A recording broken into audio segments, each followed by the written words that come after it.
in what appears to be a blatant attack on the very foundation of democracy, a free and independent press. Canadian independent journalists have continued to face increasing hostility and outright disdain from censorship freaks at the helms of power. But there's more. It will be absolutely shocking also to know that even social media content that Canadians post containing crucial information or dissenting opinions has been exposed to being ordered to be silenced and removed, all in the name of preserving the Liberals' censorship status quo. And if you are wondering what departments and what caliber of people are actually behind these latest dirty acts of censorship, well, stick to the end of today's video. Here's what you need to know. Just a few days ago, the Twitter team labeled the Canadian Broadcasting Corporation government-funded, and they were going to set hell loose in denial. But today, in a really funny turn of events, shocking documents have been uncovered, revealing that Radio Canada has all along been requesting social media companies like Twitter and Facebook to censor users on numerous occasions. According to reports, they've actually entreated netizen censorship so many times that cataloging all instances would be too time-consuming. At the same time, documents also revealed that the Public Health Agency of Canada has been attempting to censor tweets from social media users for offensive language. As a matter of fact, what was discovered in a received order paper request submitted in the House of Commons recently by Conservative Member of Parliament Dean Allison was jaw-dropping.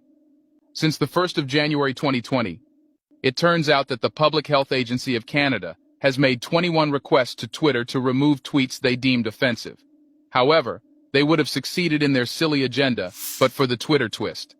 Luckily, Twitter has rejected 18 of those requests and has continued denying their left and right censorship attempts a whopping 86% of the time. But that's not all. The Department of Immigration, Refugees and Citizenship Canada, under the Trudeau Liberals, has also been trying to flex its silly censorship muscles. They requested Twitter and Facebook to censor a specific news article from 2021. But both social media giants said no. The article, titled "Liberals to Make Immigration to Canada Much Easier," was written by Sun's Lorne Gunter. Gunter confirmed that his article was indeed the one the government was trying to censor, and he commended his editors for standing up to the pressure. But the censorship attempts didn't stop there. When the Public Health Agency of Canada and the Immigration and Refugee Board of Canada couldn't get Gunter's article taken down through traditional means, they went straight to the source, the big social media platforms. They asked Twitter and Facebook to not only remove any postings of Gunter's article, but also prohibit users from linking to it. It's a blatant attempt to control the narrative and silence dissenting voices. Meanwhile, Twitter has continued to stand up for freedom of speech and push back against the Public Health Agency of Canada's attempts to silence voices on social media. On the other hand, this shocking revelation has sparked outrage among many Canadians online, who are concerned about the erosion of free speech and government overreach. And as if that's not enough, we've got yet another interesting story on independent journalism vilification, as well as outright censorship and disdainful treatment of journalists coming straight out of Alberta. It all started earlier this week when NDP's Alberta Premier candidate Rachel Notley made an announcement on Calgary funding. But things took an unexpected turn when Notley ordered independent counter-signal journalist Cian Bexty to be kicked out of the press pool. And that's not all. Another journalist, Alex Dhaliwal from Rebel News, was also removed from the press conference by Notley's hired security contractors. Notley also dismissed Western Standard columnist Nigel Hannaford and imposed a blanket ban on the Standard from asking her any questions at all. And at that point, everyone was left to wonder what exactly was going on with independent journalists being silenced by a self-acclaimed transparency advocate. And following the rather embarrassing turn of events, the Independent Press Gallery of Canada had gone ahead to write a scathing letter to Notley, accusing her of mistreatment of independent journalists. It also demands press access for independent media at all future Alberta NDP press conferences. President of the Independent Press Gallery of Canada, Andrew Lawton, sent the letter to Notley on Tuesday outlining the mistreatment of independent journalists at the recent press conference. Lawton had also gone ahead to call out Notley's disgusting hypocrisy in the letter. He expressed concern that Notley's actions violated the principles of democracy and undermined the expectations of Albertans for a free press. Lawton pointed out that Notley had previously stated on social media that Albertans deserve a leader who takes their questions and commits to media transparency, but her recent behavior seemed to contradict those claims.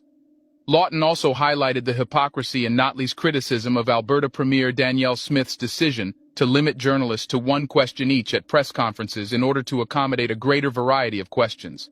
You will recall that Notley had portrayed Smith as a censor while describing herself as a defender of press freedom, but Lawton argued that her actions had only suggested otherwise. Lawton emphasized the importance of independent journalism in a healthy Canadian media sphere and condemned the blacklisting of reporters simply because they do not work for large government-subsidized media organizations. However, Notley had fired back, accusing the Western Standard of engaging in homophobic, discriminatory, hateful editorial positioning towards some of her NDP caucus members.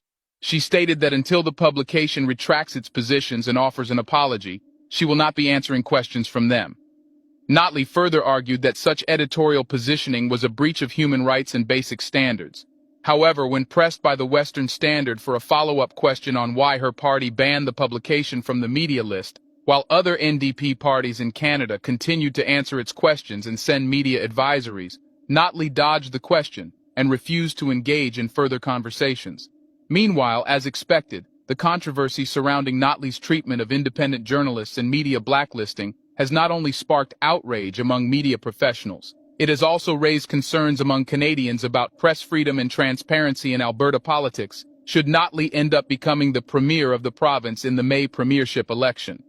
And as the election approaches, the issue of discriminatory media access and press freedom is definitely going to remain a hot topic, as many Canadians will continue watching closely to see how the government responds to these censorship revelations. And as regards the question of whether Rachel Notley and her fellow media censorship minions will continue their attempts to stifle free speech or whether they will respect the values of democracy and the importance of open discourse, one thing's for sure: this is a story that's far from over.